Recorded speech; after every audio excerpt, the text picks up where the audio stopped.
particularly among local communities, some of whom inadvertently aid these activities, stressing that this remains a critical step toward addressing the problem. Well, my thoughts is just it's unfortunate we're still where we are, and instead of making progress, we're still going backward. It's so unfortunate that human lives keeps losing value by the day, just because of one radical belief or the other. It's really, really unfortunate.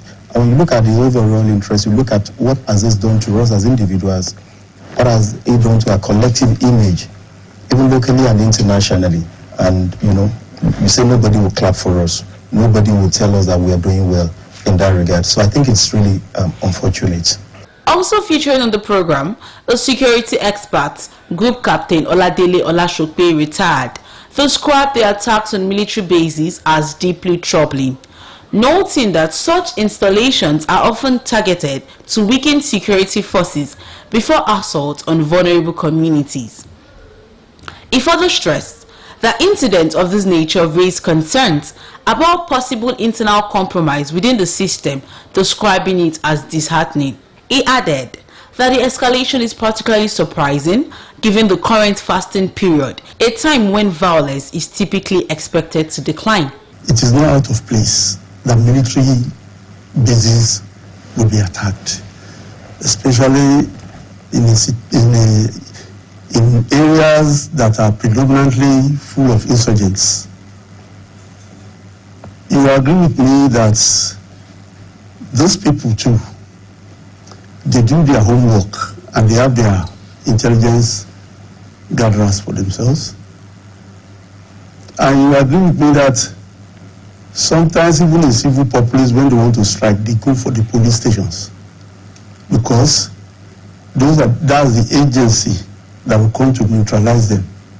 Both guests urged community members to recognize themselves as critical stakeholders in ensuring local security, encouraging them to actively support efforts by providing timely and credible information to security personnel. Fidora Afolagbe, BCOS News.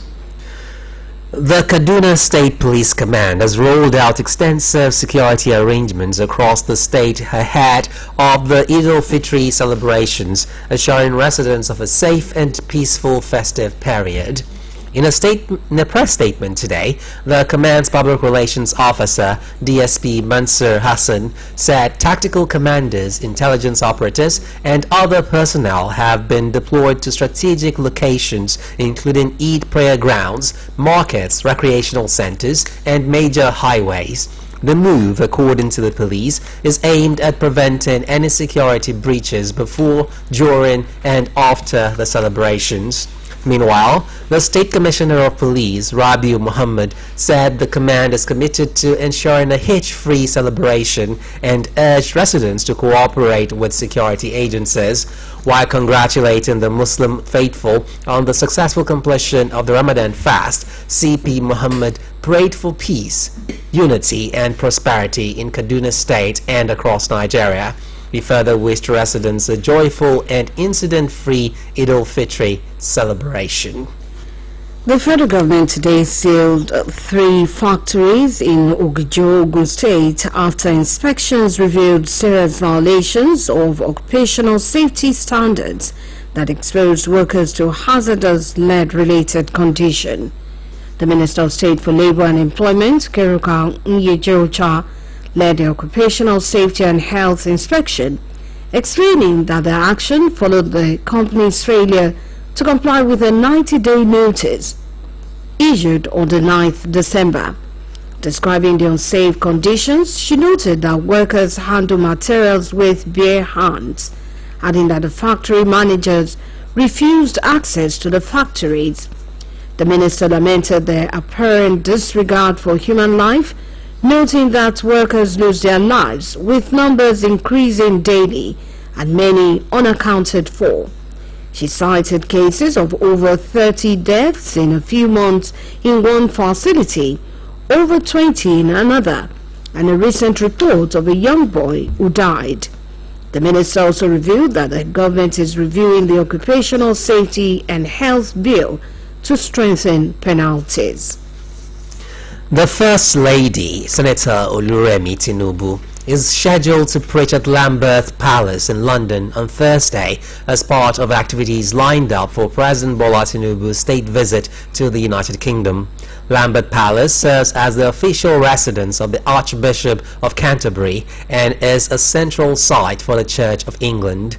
According to details of the official itinerary, the First Lady will also meet with representatives of the Church of England during the visit. The visit marks Nigeria's first state visit to the United Kingdom in nearly 4 decades and is expected to focus on strengthening bilateral relations between both countries. Recall that President Tinubu and Mrs. Tinubu arrived in London on Tuesday, landing at Stansted Airport ahead of a series of formal meetings. The visit includes talks with King Charles III and British Prime Minister Sir Keir Starmer, as well as civic engagements with the large Nigeria diaspora in the United Kingdom. This broadcast of Newscope comes to you from the Broadcasting Corporation of Oyo State, Ibadan. The Oyo State government, through the Oyo State Agribusiness Development Agency, OISADA, is set to commence the disbursement of agricultural loans to youth entrepreneurs in the agribusiness sector on Monday. The Director General of OISADA and Executive Advisor on Agribusiness to Governor Seyi Makinde, Dr. Debo Akonde, disclosed this during a press conference which was held at the agency's conference hall, Total Garden, Ibadan.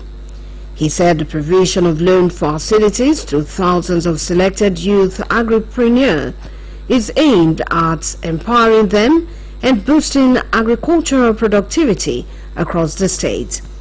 Dr. Akonde noted that the initiatives include the construction of over 1,200 kilometers of rural feeder roads under the Rural Access and Agricultural Marketing Project (RAMP), agricultural training programs, provision of agricultural markets, and the creation of an enabling environment for investors in the sector.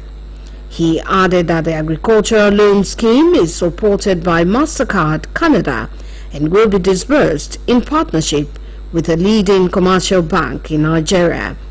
The representative of the partnering bank, Mr. Friday Nwokolo, commended the state government for the initiative, noting that the bank has put all necessary measures in place to ensure the timely disbursement of the collateral-free and interest-free loans to duly selected beneficiaries.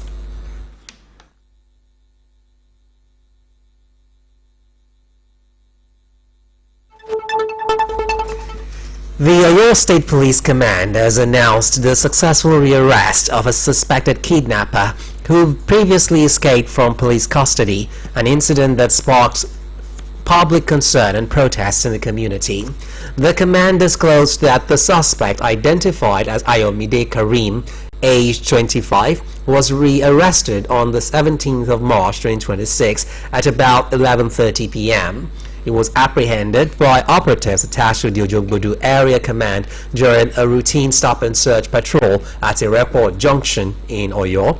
According to the police, the suspect was intercepted while trekking within the area and was immediately questioned.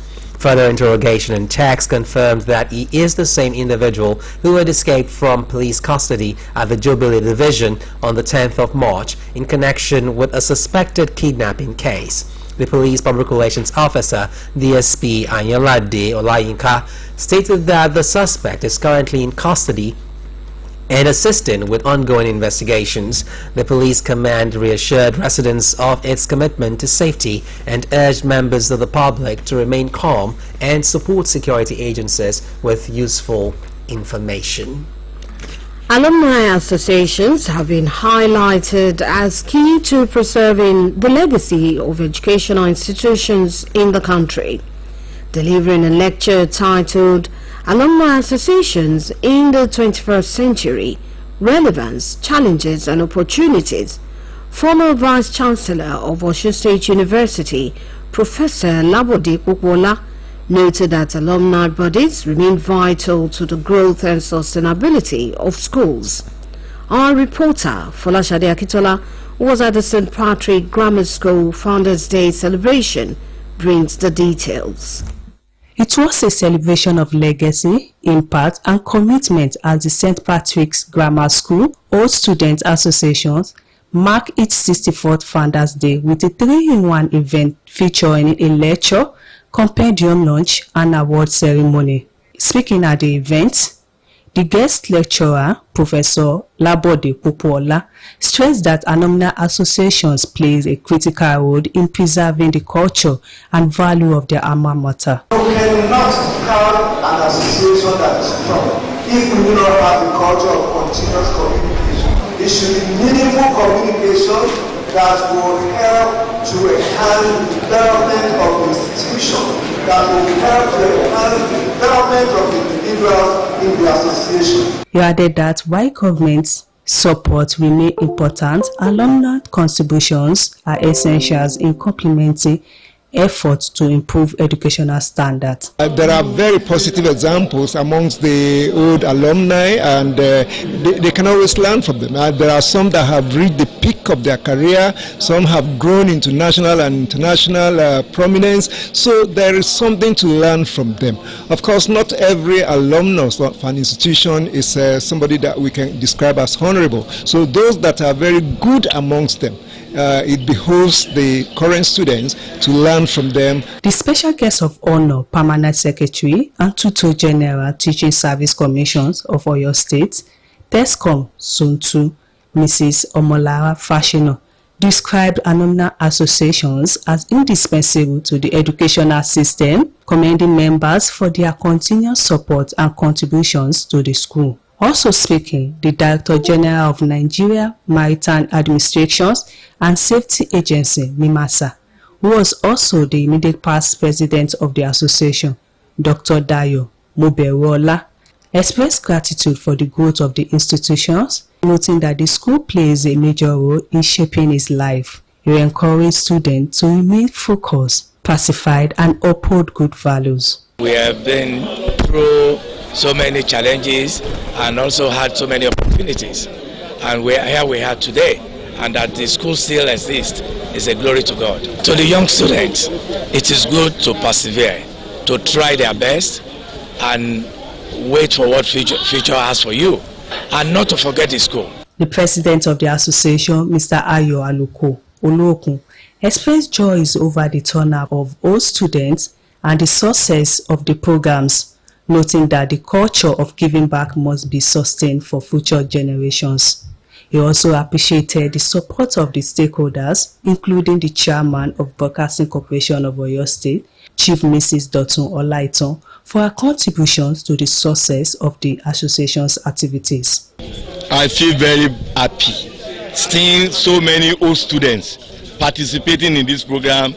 It makes me to be happy and joyful. And in fact, we've never had it as good as this before.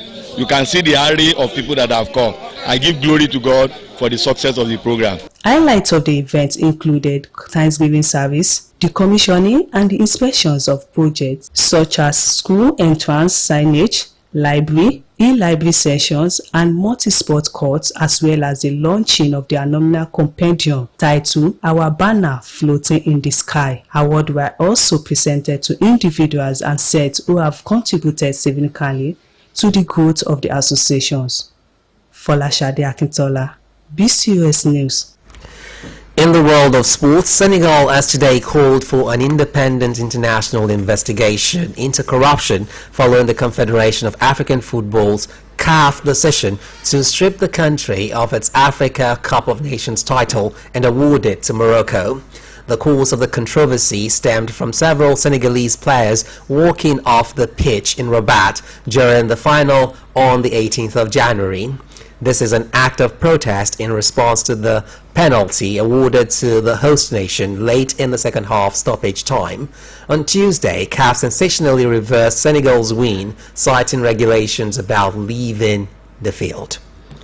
And on the foreign scene, Israel said its forces had killed another top Iranian official Intelligence Minister Ismail Khatib and said its military was authorized to kill any senior figure of the Islamic Republic.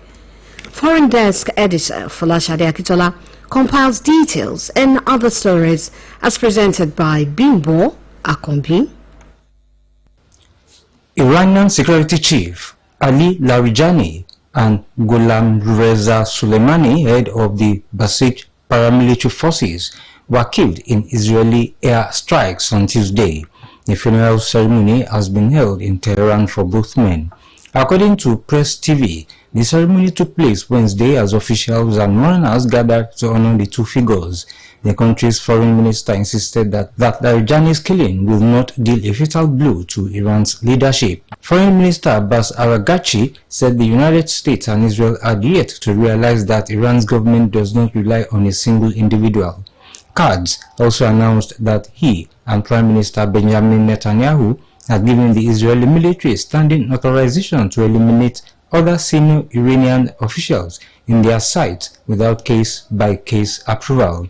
The U.S. State Department offered a $10 million reward on Friday for information about Iran's new supreme leader and other top officials, including Khatib. In the meantime, Israel has attacked a building in Bashura, a neighborhood in the heart of Beirut. Lebanon's national news agency NNA reported, with a blast and smoke rising over the area shortly after Israel issued an evacuation threat for the site.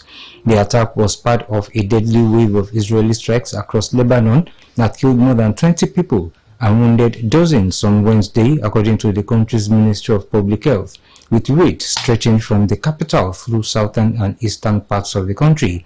A devastating front in the wider United States-Israeli war against Iran embroiling the region. At least 6 people were killed in the airstrikes in Beirut, with dozens injured. Speaking from in front of a 15-story building struck in one of the attacks, Qadir said its lower floors had been bombed a week earlier. In the early hours, however, the structure was completely demolished, with the Israeli army claiming Hezbollah had stored cash there. Israel's military said it had launched what it described as limited ground operations in southern Lebanon, issuing evacuation threats for residents of 4 towns near the Zahrani River and the Tyre area, warning them to head north immediately. And lastly, a Chinese man and his Kenyan associate have been charged with illegally dealing in wildlife species after they were caught trying to smuggle more than 2,000 live queen garden ants out of Kenya. Zhang Kekun was arrested at the international airport in the capital Nairobi last week after authorities discovered the large consignment of ants in his luggage, each of them either stashed in a test tube or wrapped in tissues. On Tuesday, a court in Nairobi heard that Zhang bought the ants from Charles Mwangi at 10,000 Kenyan shillings for every 100 of them. That's about $77 and 58 pounds. Kenyan authorities have been warning of a growing demand for garden ants in Europe and Asia, where collectors keep them as pets. Officials have not said if these were the case for the insects Zhang tried to bring out of the country, but his luggage was bound for China. The 2 men, who were also charged with conspiring to commit a felony, remain in custody. Mwangi faces a second count of the illegal dealing charge after he was found with more live ants in a separate occasion. Both men have pleaded not guilty to the charges, according to Nairobi media outlets. Bimbo Akombi, BCUS News. To end this edition of Newscope, here again are the top stories. The Inspector General of Police, Olatunji Disu, has presented checks totaling 2.4 billion naira to 1,075 beneficiaries and next of kin of deceased police officers under the Group Life Assurance and IGP Family Welfare schemes. The federal government today sealed 3 factories in Oluyole State after inspections revealed serious violations of occupational safety standards that exposed workers to hazardous lead-related conditions. The Oluyole State government, through the Oluyole State Agribusiness Development Agency, OISADA, is set to commence the disbursement of agricultural loans to youth entrepreneurs in the agribusiness sector on Monday. And on the foreign scene, Israel said its forces had killed another top Iranian official, Intelligence Minister Ismail Khatib, and said its military was authorized to kill any senior figure of the Islamic Republic. That's all from the Newscope desk for now. It was packaged by Mary Adedapo and delivered by Jamila Elegbede. Good evening. Enido Shekoni. Thanks for listening, and do not forget to tune in for the Yoruba version at 8 p.m. Good evening.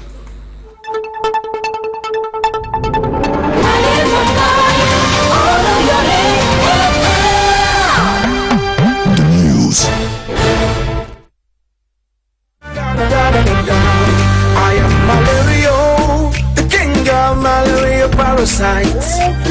My mission is simple: to take over your body, to cause fever, chills, headache. But one thing stands in my way. Come on, come on. Effective relief from malaria. Comal on, malaria gone. If symptoms persist after 3 days, consult doctor. Oluyole 98.5 FM. This Ramadan, Kivo Non-Dairy Creamer joins families across Nigeria in prayer, reflection and unity. From iftar to Soho, enrich every cup of tea, coffee, custard or pap with Kivo creamy goodness. At sunset, as loved ones gather for iftar, make every moment richer, smoother and tastier with Kivo Non-Dairy Creamer. Kivo Non-Dairy Creamer. Make this Ramadan a good time moment. Kivo Creamer.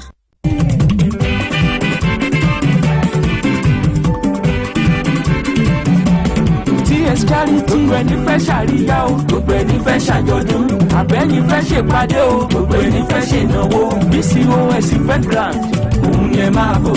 BCOS event grand, òun ló kájọ ẹ̀ fún gbogbo ayẹyẹ èyí tẹ́yìn bá fẹ́ ṣe. BCOS event grand, òun ni ẹ máa bọ̀ o. Bóyá wá gbé mi débẹ̀ yóò. Ilé akéde. Bóyá wá gbé mi débẹ̀ yóò. BCOS event grand. BCOS event grand, níbi tílẹ̀ ti tẹ́jú, àyè ìgbọ́kọ̀sí ń bẹ, ìyẹn pọ̀ jaburata. BCOS event grand, ìyẹn nílé akéde, oríta Báṣọ̀run nílùú Ìbàdàn. BCOS event grand, òun ni ẹ máa bọ̀ o. Ohun tá à ń sọ ni pé fónírúurú ayẹyẹ tẹ́yìn bá fẹ́ ṣe, ó ti wù kó fẹjú tó. BCOS event grand, òun ló kájú ẹ̀, òun ló káàtó. Ṣókùn àgbà lẹ́yìn fẹ́ ṣe ni, tàbí ìgbéyàwó, tàbí birthday, tàbí open year crusade. Wọ́n sì jẹ́ book launch ní tiyín ni. Ẹ máa bọ̀. Ẹ̀yẹ sá ti kàn sí wa ní yàrá kẹrin commercial department BCOS ilé akéde. Tàbí kẹ́ ẹ pè sórí BCOS customer care line tololong 0915-870-3300. BCOS event grant ilé àríyá fáwọn tó mọ bó ṣe ń lọ.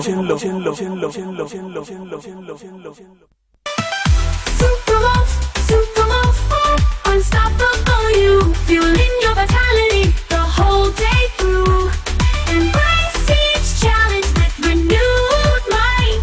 With Super Ultra Performance takes flight. With 20 essential vitamins, minerals, and nutrients, one Supermalt multivitamin after breakfast every day keeps you going.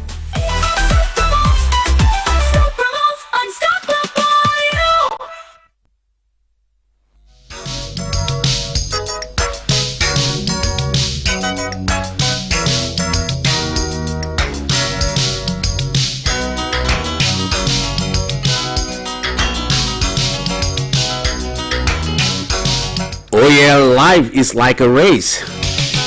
How you end it depends on how you run it, not how you set out. I'm saying good evening. This is Oluyole FM 98.5. How are you today? This is the voice of the happiest man on earth, the youngest living old man in the universe, African Tory Master, Big Daddy Kenneth Graham, reporting for the last shift of the day. From now till close down, we shall be having a short time together from one interesting program to another. Don't change the dial, cause your satisfaction is always my success when I'm in the house. It's a lovely Wednesday. Walking alongside Sonny Shande. And I can see the Wogbo in the building.